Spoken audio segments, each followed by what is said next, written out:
John Fetterman's been saying some pretty base stuff lately. It's kind of wild. He originally ran for Senate, what was it, 2018, I believe? No, it was 2020. And he ran against Dr. Oz. And he won. Which, honestly, maybe it's a good thing for Pennsylvania. I don't know. Here's the thing, though. I don't trust John Fetterman. I don't trust him as far as I can throw him because I've seen this game before. I think we all have. Where he sees that what he's saying is not popular. And so he changes his tune. So for me to trust John Fetterman, I will definitely need to see a lot more action in the Senate from him to believe that what he's saying is something that he truly believes and isn't just a grift. But lately, he's been calling out Democrats about the Laken Riley Act and things like that. Along lines of, the fact that it's common sense, as he says, because these illegal immigrants are coming into our nation illegally. They've already committed a crime, right? And then they're committing more crimes against us.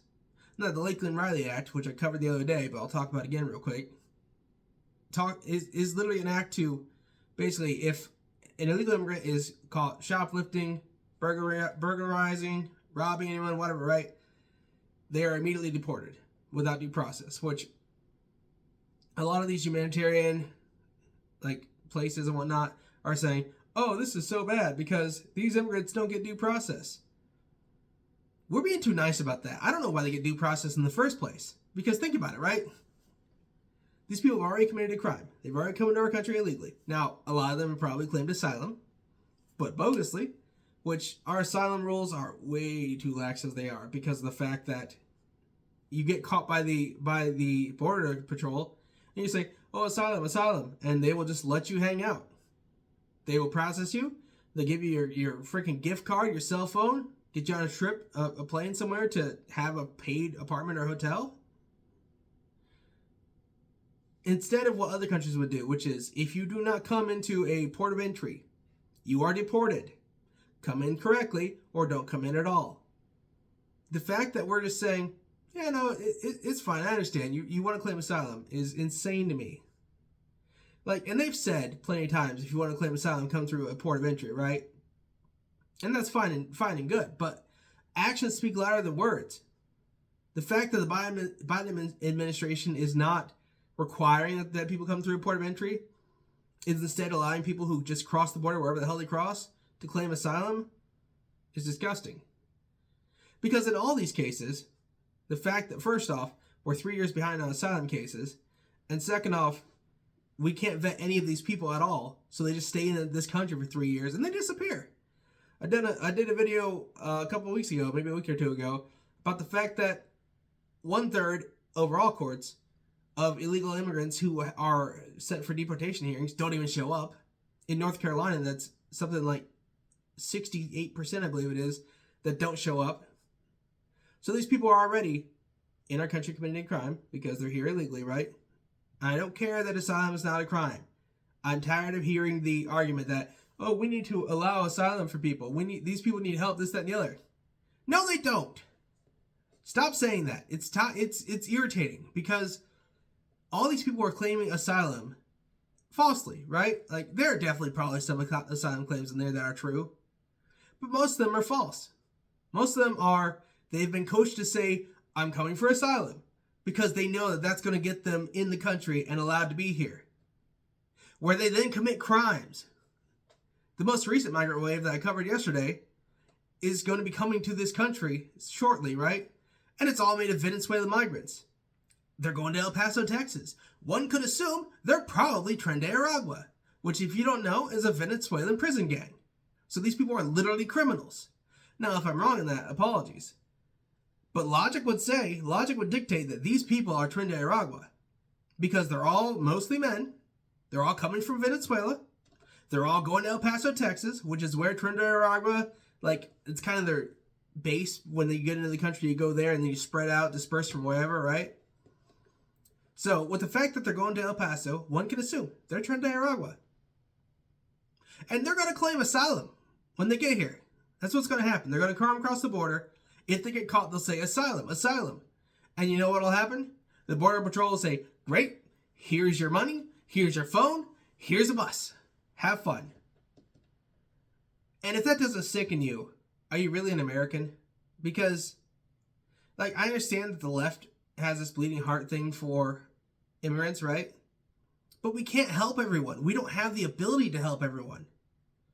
Especially when these people are doing it in bad faith. These are bad faith actors, taking our goodwill for granted and just coming into this country. And then because of that, we see deaths.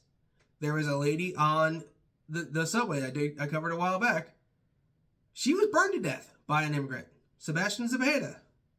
Laken Riley was killed by an immigrant, Jose Ibarra. How many more people need to die before we say enough? Either way, from the Washington Examiner, Fetterman says Laken Riley Act is basic common sense. The Republican House, which has the slimmest of majorities, passed the legislation of its first bill of the new Congress.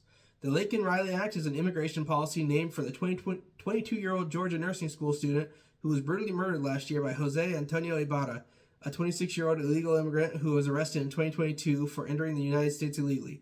Ibarra was paroled and released for further processing, according to ICE. Rep. Mike Collins authored the bill, which changed federal law to require ICE to issue detainers and take custody of people in the country illegally who commit crimes. I think multiple things can be true at the same time. We absolutely need to have a secure border, and I've always been incredibly supportive and protective for Dreamers, Fetterman told the Washington Examiner on Tuesday. Even President Trump expressed that he's even open to that. He said of Donald Trump's recent audio or radio interview with Hugh Hewitt, in which the president-elect said he was okay talking about the Dreamers, which, to be fair, I'm absolutely against the Dreamers. I understand that you came to this country young. I understand that this is the only country you know.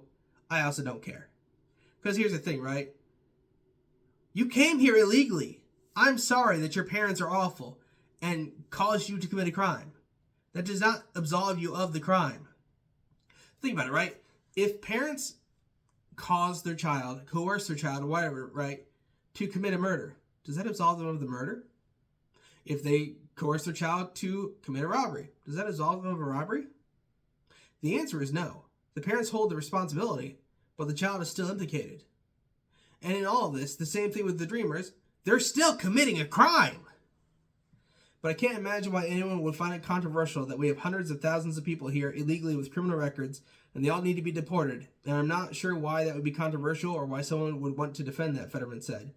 Ibarra was also arrested by New York police in September 2023 and charged with acting in a manner to injure a child less than 17 and a motor vehicle license violation, and released before a detainer could be issued, I said in a news release at the time, which New York wouldn't have even allowed the detainer, just like they didn't in Sebastian Zepeda's case, right? They've rejected ICE's detainer request because they don't want to deport the guy who killed a lady. Brutally, mind you. She literally was burned to death. He fanned the flames, and they won't deport him because he's just a poor immigrant. It's insane. Fetterman joined 52 Senate Republicans co-sponsoring the bill Tuesday, including fellow Democratic Senator Ruben Gallego, the newly elected member from Arizona, thus improving the odds of the bill passing in the upper chamber. Gallego said in a statement, "We must give law enforcement the means to take action when illegal immigrants break the law to prevent situations like what occurred to Laken Riley." Senators Gary Peters and John Ossoff also indicated they would vote to advance the bill, according to a Political report. Both of them are Democrats as well, which, maybe we're seeing the tide turn here. Republicans will need 3 more Democrats in addition to those 4 to support the bill for it to pass over any possible filibuster effort. Which, if you filibuster this bill, you are evil. You are the epitome of evil. These people are killing people and you don't care. You just want to advance your cult ideology. That's insanity. You are not for the American people if you vote against this bill. It's not even a bill about, we need to deport immigrants in general. It's just these people who have committed crimes, we've seen in the past, have killed people, should be deported. It's not hard. It's really not hard. The House vote was 264 to 159 with 48 Democrats, including Rep. Chris DeLuzio and Philadelphia Democrat Brennan Boyle, joining all Republicans in support. DeLuzio said people all over the political spectrum want public safety. Can I just say, those 159 Democrats, I'm sad that you are part of the Congress. You are not for the American people. Because this should be a large bipartisan effort. This should have passed with 90 to 100% of the vote in favor. The fact that you would rather protect immigrants over American citizens is disgusting. The fact that American citizens aren't as important as these people who aren't Americans, who are not your voting base, who are not your constituency, is disgusting. They want our immigration system to be better. They want our border to be more secure, DeLuzio said. DeLuzio, like Fetterman, is known to keep 2 feet on the ground connected to his constituents in Pennsylvania. He said he talks a lot about deeply believing that if you work hard and play by the rules, the American dream should be yours. I don't care if you're born in Monaco or Mexico. If you play by the rules, you get a shot at this, he said. And I think most people who I represent think it makes a lot of sense that if you aren't playing by the rules, you commit violent crimes, and you're here illegally, you shouldn't get to stay in this country. And that's what this is all about. Legislation will now head to the upper chamber and be brought to the floor for an initial vote on Friday, the same day Riley would have celebrated for her 23rd birthday. So let me just tell you guys, I am absolutely covering this tomorrow. This is probably going to be one of the first stories I cover tomorrow, because the way they vote will greatly impact this country. Fetterman said when you realize you have 270,000 to 300,000 migrant encounters at the border, that's a problem. That's the size of Pittsburgh showing up at the border, he said. And I'm like, where do these folks go? What happens? How do you support that? How is that sustainable? And there was never a real answer as to why, other than that things are out of control and we need a secure border. I don't know why anyone thinks it makes sense to allow people here illegally with criminal records or that are actively engaging in kinds of criminal behavior. They all need to go and make sure that things like what happened to Laken, and that's why I was okay. And that's why I was happy to co-sponsor, he said. So that's Fetterman being a little weird in the speech pattern. Either way, we get the idea. We'll see how this goes. I'll definitely report on this tomorrow. But I'm going to leave it there, guys. Next segment's coming out tomorrow morning at 12 p.m. Eastern. And yeah, make sure to smash the like button. Comment down below. Tell me what you think about this. Subscribe and share this video with everyone you know. See you guys then.